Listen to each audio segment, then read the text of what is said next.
করি আসলে আমরা সেই মফস্বলে থাকি।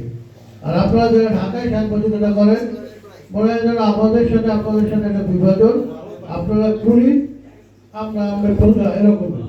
আপনাদের যদি ওয়াইজ বোর্ড বাস্তবায়ন হয় তা ঝাড়খণ্ডে যারা সাংবাদিকতা করে তারা কেন পাবে না? আপনারা যারা নেতৃবৃন্দ রয়েছেন এরা কখনো এ নিয়ে কোনো কথা বলেন নেই।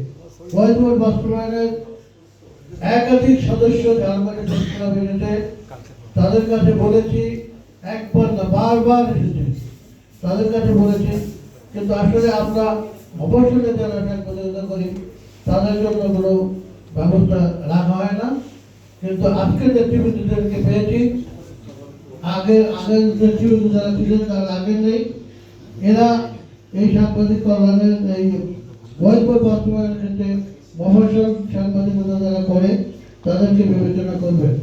আপনারা দেখতে আমরা এরকম দেখি অনেক পত্রিকায় যে একটি মফস্বলের সংবাদ জাতীয় নিউজে পরিণত হয়, কিন্তু মফস্বলের সংবাদকে আপনারা গুরুত্ব দেন। আপনারা দেন ওখানে মন্ত্রী এমপি কি বলেছে, প্রধানমন্ত্রী কি বলেছে, কিন্তু একটি অজপাড়াগাঁয়ের সামান্য একটি ঘটনা সেটা সারা বাংলাদেশকে দাঁড়িয়ে দিতে পারে, সেটাকে অত গুরুত্ব সহকারে ছাপা হয় না। আমার অবসরে যারা সাংবাদিকতা করে তাদের একটি কাজ ধরিয়ে দিয়ে আপনারা বলেন ব্যবসা করে খাও,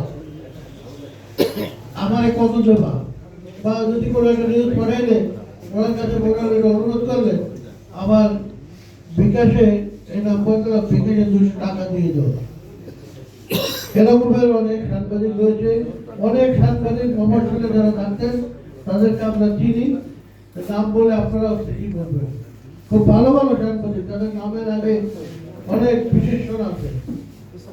তো আমাদের যে মধ্যে এরকম চরিত্র যাদের রয়েছে তাদেরকে হয় বাদ দিতে হবে, না তাদেরকে শুদ্ধতে হবে। আমরা মফস্বলে যারা সাংবাদিকতা করি তাদের অনেক ত্রুটি বিচ্যুতি আছে। বরিশাল থেকে প্রকাশিত হয় 42টা না 45টা পত্রিকা, জেলা শহরে 45 জন হকার নিয়োগ করা হয়।